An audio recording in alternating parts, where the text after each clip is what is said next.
twanze gutoberwa amateka, twanze kuba insina ngufi, twanze kugana aho tutazi, nkaho tutazi iyo tuva. Umuntu utema imizi y'igiti aba agamije kwica imbuto zacyo. Umuntu upfobya amateka aba agamije kwica ejo hazaza. Niba dufite icyerekezo cy'umunezero, niba dushaka amahoro mu rwatubyaye. no gukatirwa. Ubwo ninjiraga muri gahunda y'urubanza nari nzi ko nta butabera ntegereje, ko ahubwo ari agakino koroshye nateguriwe n'ubutegetsi kugira ngo bunyohereze muri gereza mu buryo bwemewe n'amategeko, kugira ngo bugaragaze ko igihugu cyugarijwe n'abatavuga rumwe nabo bari mu mahanga. Ubwo nageraga ku mushinjacyaha Budengeri wambazaga yumva indirimbo zanjye zari zararangije guhagarikwa, nibwo bwa mbere nagize amahirwe yo kunaga akajisho mu idosiye yanjye indega yacuranywe ubwitonzi. Umushinjacyaha niko kumbwira ati, nshuti yanjye Kizito, nkunda cyane indirimbo zawe, ariko ntacyo nabasha gukora ngo ngufashe mu kibazo giteye gutya. Buri wese ashaka umutekano we.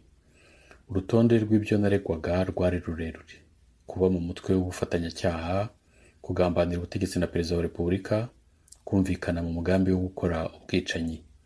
Mu buryo butomoye bashinjaga umunyamakuru Ntamuhanga Cassier kuba yari mu biganiro na RNC na FDLR, akakira kandi akoherereza amafaranga iyo mitwe. Umusirikare muto wari warasezerewe mu ngabo Jean Paul Dukuzumuremyi yaregwaga kuba yarakiriye ibisasu bya grenade yagombaga kuzajugunya mu bice bimwe na bimwe by'umujyi wa Kigali.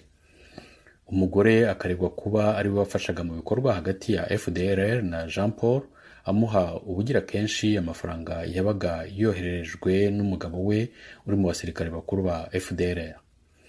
Naho nge nkaregwa ibiganiro nagiriye kuri WhatsApp na Sankara, ibiganiro mu maso y'umushinjacyaha byuzuyemo ubugambanyi n'ingengabitekerezo mbi iharabika guverinoma. Imbere y'umushinjacyaha n'umucamanza ngumana gahunda yanjye yo kwemera ibyaha no gusaba imbabazi nk'uko nabyemereye Munyuza.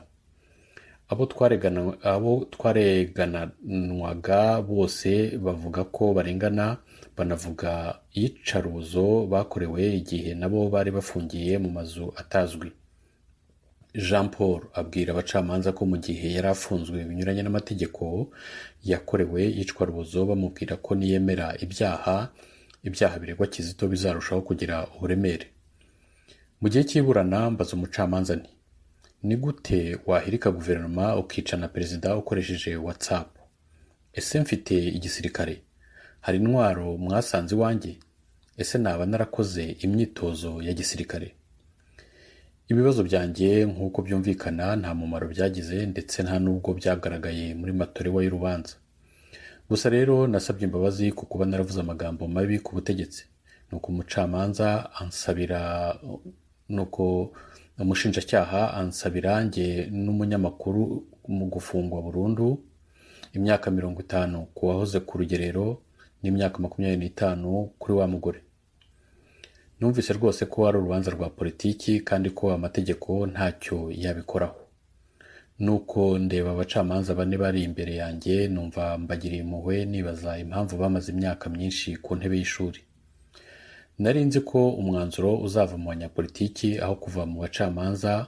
Bahoraga bafite telefoni zabo mu gutwi mu gihe twe twirwanagaho uko dushoboye twiregura imbere yabo. Nyuma y'icyo gikorwa cyo kudusabira ibihano, narushijeho gukomeza imyitwarire yanjye yo guca bugufi no kudahangana, mfata icyemezo cyo guhagarika abanyunganiraga mu mategeko.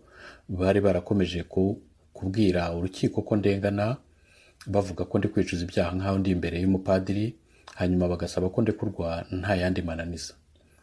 Nakomeje nta banyunganira mfite, ariko nsaba umucamanza ko ibyo bavuze mbere byakomeza gufatwa gutyo. Ku munsi wo gusomerwa, umucamanza yavuze ko yaciye inkoni zamba kubera ko nasabye imbabazi ku bw'ibyo, aho kunkatira urwa burundu akaba nkatiye gufungwa imyaka 10 y'igifungo. Akatira umunyamakuru Cassien Ntamuhanga gufungwa imyaka 25, naho Jean Paul Dukuzumuremyi akatirwa imyaka 30.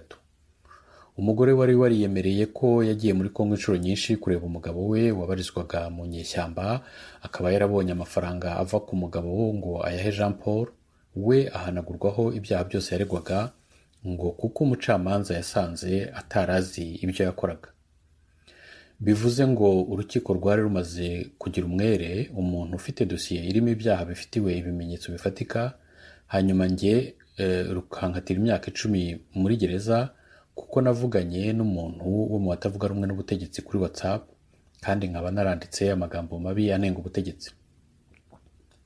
Gusa nanone mpereye mu manza zose za politiki zisa nk'izanjye, harimo nk'urwa Deo Mushayidi, urwa Victoire Ingabire cyangwa urwa Joel Mutabazi, nzi neza 100% ko iyo nza guhitamo guhakana ibyaha nkagerageza kwiregura, nkagaragaza ibikorwa bihungabanya uburenganzira bwa muntu nakorewe, nari gukatirwa igihano cyose bivuga burundu nk'uko ubushinjacyaha bwari bwabisabye, hanyuma nari kuzicirwa muri gereza nk'uko nabisezeranyijwe. Iyo myitwarire nagize yanyibukije umwe mu migani ya La Fontaine nasomye nkiri mu mashuri abanza mu rurimi rwanjye rwa kavukire. Uwo mugani witwa Intare n'Impyisi. Umunsi umwe hari inyama yagombaga kuribwa, nuko mu nama yari yahuje inyamaswa, intare umwami w'ishyamba isaba impyisi kugabanya inyama, nuko ikatamo ibice bibiri, kimwe igiha umwami, ikindi kigenera inyamaswa zari zisigaye. Intare niko gusingira impyisi iba yikuyemo ijisho, nuko irangije isaba urukwavu gukosora iryo gabanya ry'inyama, nuko urukwavu ruti zose n'iz'umwami. Nuko intare ibaza urukwavu iti niko nihe wigiye ubutabera? Urukwavu rurasubiza ruti nabwigiye kuri ririya jisho ry'impyisi. Byaje kurangira nkunze urwo rubanza kuko ni urubanza rusa n'ubutegetsi nk'uko umunyamakuru Jean Claude Murindahabi yaje kubivuga ku munsi w'ikatwa ry'urubanza. Mu by'ukuri niba urubanza rwanjye rushobora gutuma ubutegetsi bw'igitugu bwishyira ku karubanda, bigatuma abari bagihumijwe no kubufana hamwe no kubw'ibinyoma by'amateka batamitswe mu myaka 20 batangira kumenya ukuri, nta shiti bimeze gutyo biranezeza kuba ndi muri gereza. Ikindi kandi ni uko niba amahari nagiranye n'ubutegetsi yaragombaga kubaho kugira ngo nongere mbone ubwisanzure n'amahoro yo ku mutima, ibyo nabyita amahari ya ngombwa yarakwiriye kubaho. Ariko ikiruta ibindi ni uko niba ifungwa ryanjye rimpa amahirwe yo kwiga kubana n'abantu birengagijwe, harimo abajugunywe na sosiyete ngo kuko bakoze jenoside, igihugu kikibuka gusa icyo cyaha kirenze ukwemera ariko kikibagirwa ubumuntu, niba bimeze gutyo umwanya wanjye uraha. Ni ishuri ryanjye ry'impuhwe, kubabarira n'ubwiyunge busesuye, ibyo namye ndirimba kuva kera. Izo mbabazi n'urwo rukundo nakomeje kwigisha, ubu ni umwanya wo kubibamo. Uko amakosa yanjye yose yaba angana, amafuti, ibyaha cyangwa kuba umwere, mu gihe ndetse n'ahantu hari ingoma y'igitugu, umunezero wanjye uzaba buri gihe mu kuba ku ruhande rw'abarengana. Ntuzaba bibaho ku ruhande rw'abarenganya abandi. U Rwanda n'abaruyobora bagombye kumva ko jenoside itaruta abayirokotse, kandi ko idahangayikishije gusa abacitse ku icumu kurusha abagiye mu bwicanyi. Ikiremwa muntu cyagombye kubanza mbere y'ibindi byose. Ntushobora kwibuka abapfuye urenganya abarokotse. Atakanyiro umukozemo, atakanyiro umukozemo, nyiruteruranwe natwe bakimira. Igice cya